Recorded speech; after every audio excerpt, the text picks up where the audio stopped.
Modération dans le positif. Modération mélange temps. Il faut du temps pour quelque chose, pour que quelque chose mûrisse, grandisse et donne ses fruits. Le résultat, union des contraires, guérison à tous les niveaux. Dans la mort, il y avait une crise, une rupture, une brisure, et le processus de renaissance a commencé, bien que dans des conditions extrêmes. Ici, avec la tempérance, nous arrivons au stade de la guérison, la cicatrisation de toutes les blessures. Donc l'art, fertilité, synthèse, résultat, sagesse, transformation. La tempérance représente l'étape finale de la transformation. Si la mort marque le sommet de la transformation et la transition vers un nouvel état, ici, dans la tempérance, ce nouvel état se stabilise et un équilibre solide émerge. C'est le passage à un nouveau niveau, répétition de ce qui a été déjà fait, mais à un nouveau niveau. Le système stable, un mécanisme qui fonctionne comme une horloge. Dans le négatif, ce sont toujours des processus excessivement longs. Une influence prolongée de quelque chose qui traîne, mijote, mais ne parvient pas à aboutir, ne parvient jamais à aboutir à quelque chose. Confusion, tout est embrouillé, mélangé, pas de résultat. Processus prolongé, lenteur, inertie, tout est déjà digéré depuis longtemps. Il ne s'agit pas particulièrement de la lenteur et de la passivité comme dans l'impératrice. Ici, la lenteur se manifeste comme un processus répétitif, cyclique. Processus traînant, introjection, marécage, processus sans fin et sans résultat. La routine dans sa signification la plus négative, dans sa forme la plus négative.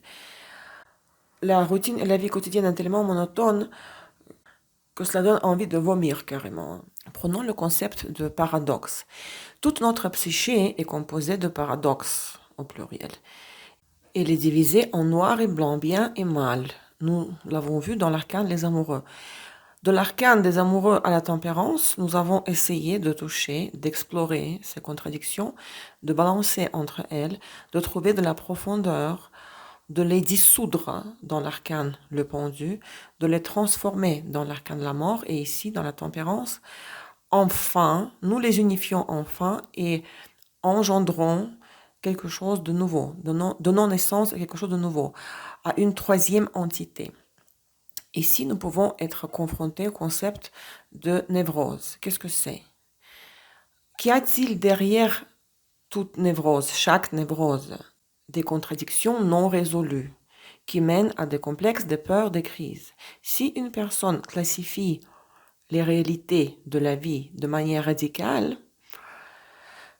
comme bonne et mauvaise réalité, cela devient déjà une névrose, même si elle est passive. À l'étape des amoureux, cela était normal. Lorsque nous commencions à prendre conscience de ces contradictions et même à distinguer certaines choses dans l'environnement, cela a été nécessaire à l'étape de l'évolution, de notre maturation. Cependant, nous ne devons pas nous attarder ici. À l'étape de l'adolescence ou de la jeunesse, il peut y avoir une pensée binaire. Nous pouvons avoir une pensée binaire. Ceci est correct, ceci est incorrect. Mais à 30 ans, au moment du retour de Saturne, nous devons passer à une autre phase, à la phase suivante, où nous unifions les opposés, ce qui donne naissance à la sagesse. Ce n'est pas par hasard qu'en astrologie, Jupiter et le Sagittaire sont associés à la sagesse. En même temps, Jupiter est une planète très nerveuse.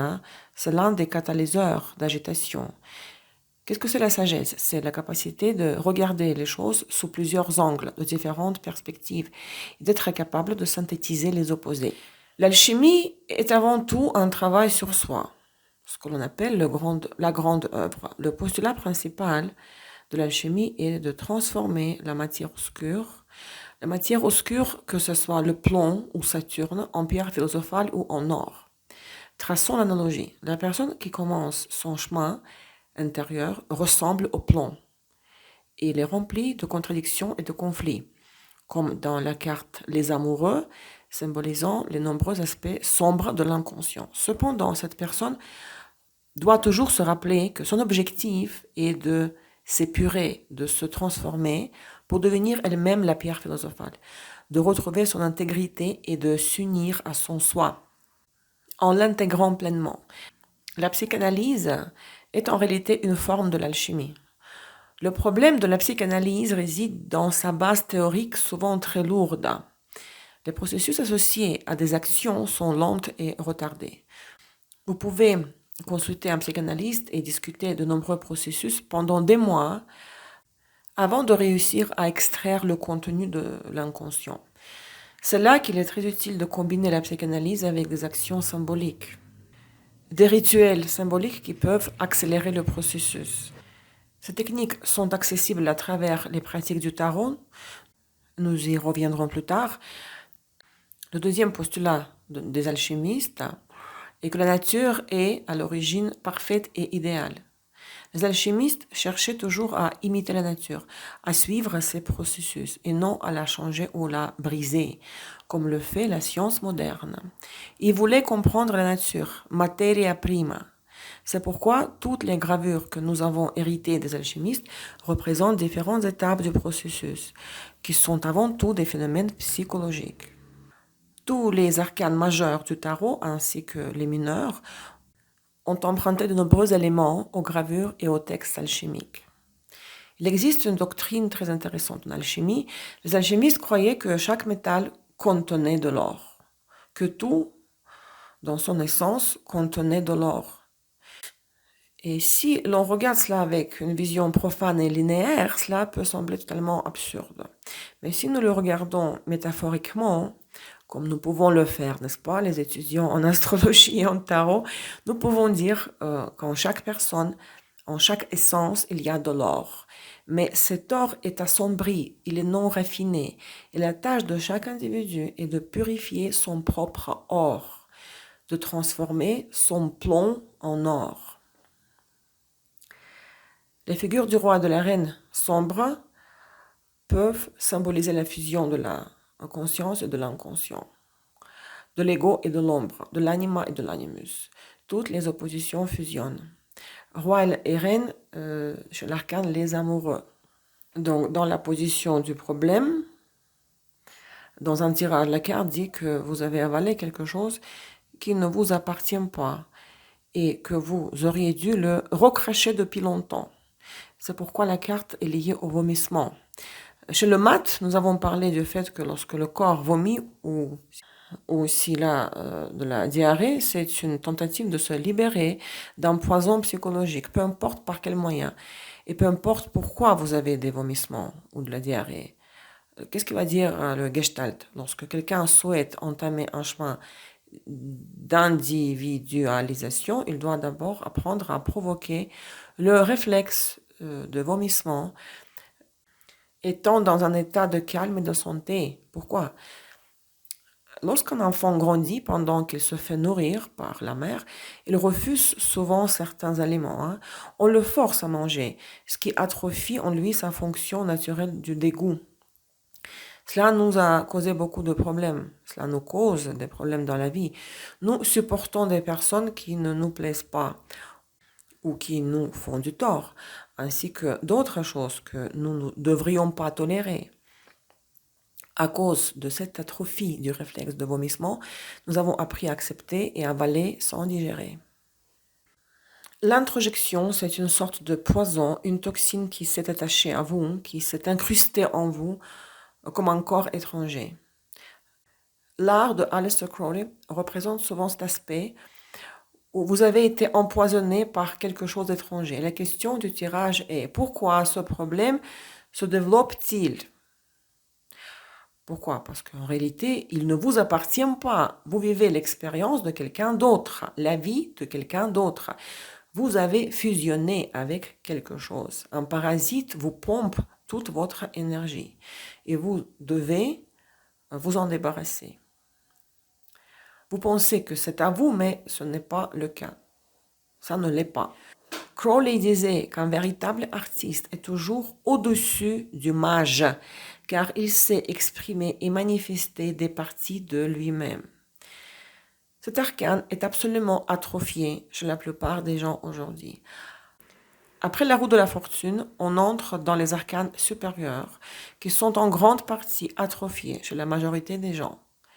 Et l'art l'est d'autant plus, réprimé dans toutes ses manifestations. C'est pourquoi cette carte est fermée et inaccessible. Dans la pensée moderne, tout est construit sur la binarité. C'est pour cette raison que cet arcane se manifeste souvent négativement. Le secret de la vie éternelle se cache dans la source d'argent, au cœur de la forêt enchantée. Les eaux sacrées calmes et douces limitent celui qui a oublié la tempérance.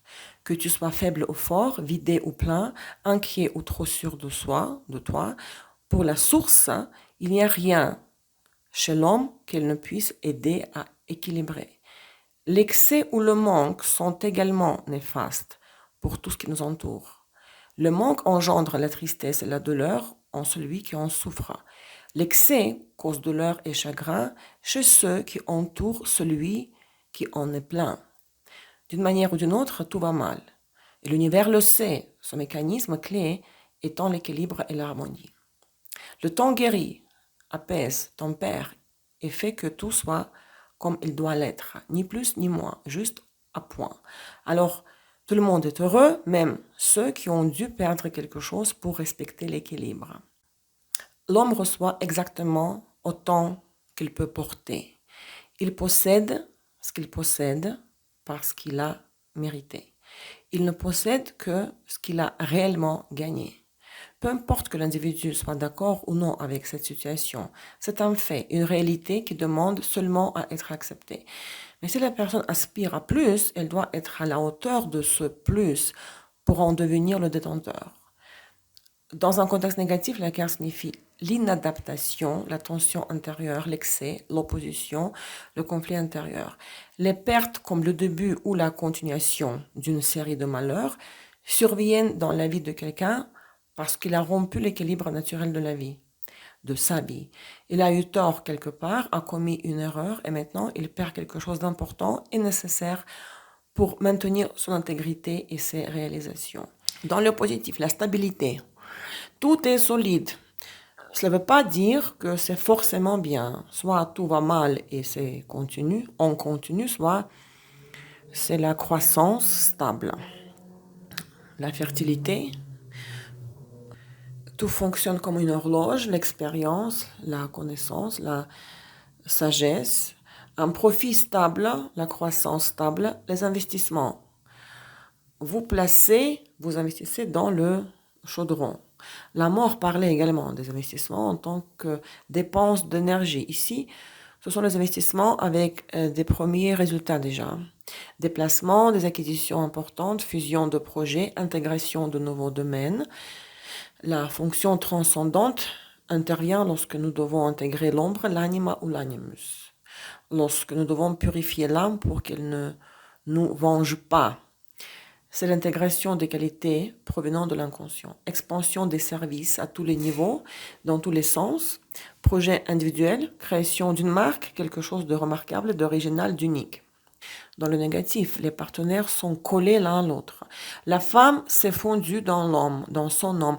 Elle ne peut pas vivre sans lui. La dépendance, l'introjection, le vampirisme.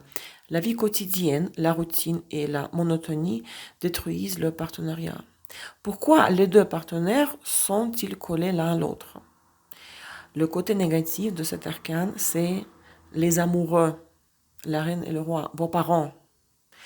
On ne vit pas avec le partenaire, mais avec les parents qui vous manquent, qui vous ont cruellement manqué. C'est une introjection des parents. La personne est obsédée par l'image de ses parents. La femme cherche son père dans son partenaire. Donc, par conséquent, elle s'accroche à son partenaire.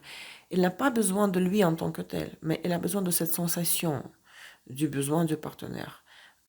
Car elle remplace son partenaire avec l'image du père. L'avertissement, vous êtes en train de traîner trop avec quelque chose ou quelqu'un. Tout s'est éternisé à l'extrême. Ce n'est pas le moment pour la synthèse, la modération, la stabilité. Ce n'est pas le moment d'intégrer du nouveau ou d'élargir la sphère d'influence. Il y a un risque de devenir très dépendant de quelque chose ou de quelqu'un. Le plus grand risque est d'attraper une introjection, de s'empoisonner avec quelque chose d'étranger, ainsi que le risque de procrastiner. Le conseil, ne vous précipitez pas. Le moment est venu pour vivre l'expansion, la créativité et l'intégration de nouveautés. Unifier les opposés, examiner la question sous un troisième angle, consulter quelqu'un, parlez-en à une tierce personne. Viser la stabilité et la solidité. Donner du temps pour que le projet ou les actions puissent mûrir. Donc la carte est neutre pour une personne qui évolue, qui travaille sur soi, elle sera triomphale.